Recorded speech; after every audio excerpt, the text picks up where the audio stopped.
Hai semua, perkenalkan nama saya Sani Proditya Situmorang dengan NIM 21130410111 dari kelas 2A Pendidikan Biologi.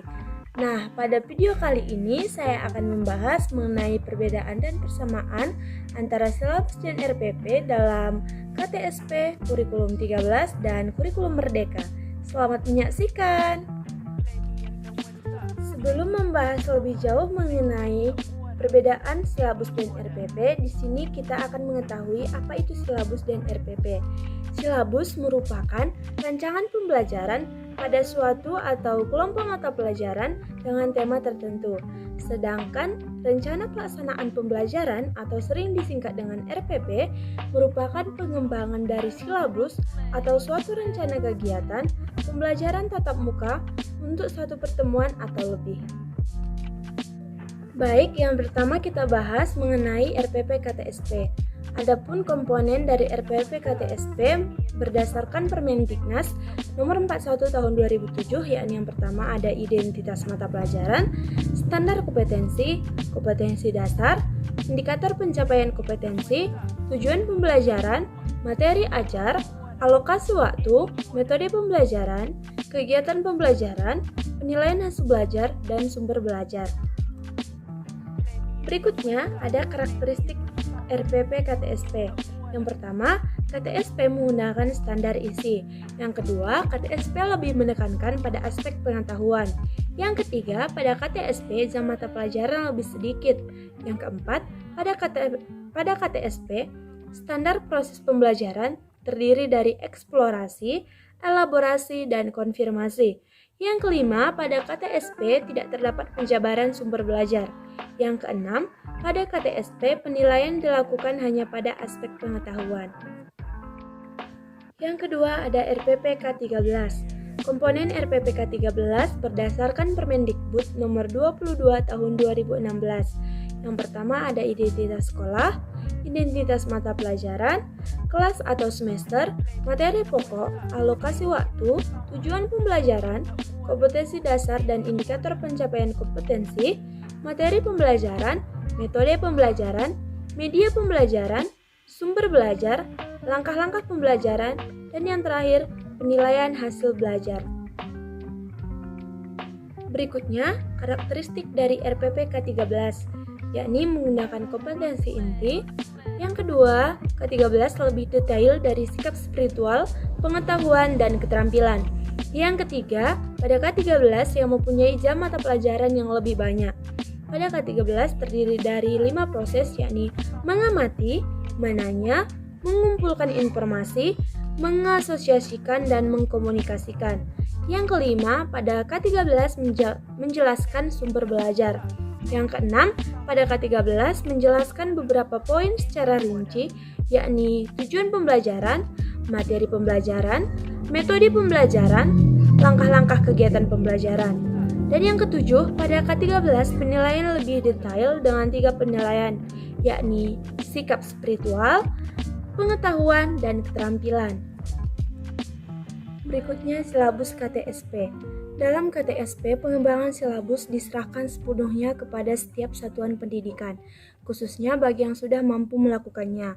Oleh karena itu, setiap satuan pendidikan diberi kebebasan dan keleluasaan dalam mengembangkan silabus, sesuai dengan kondisi dalam kebutuhan masing-masing.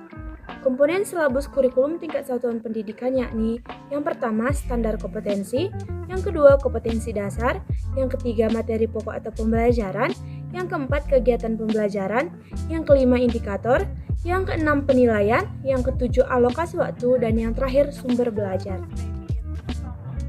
Berikutnya silabus kurikulum 2013. Dalam KTSP, kegiatan pengembangan silabus merupakan kewenangan satuan pendidikan.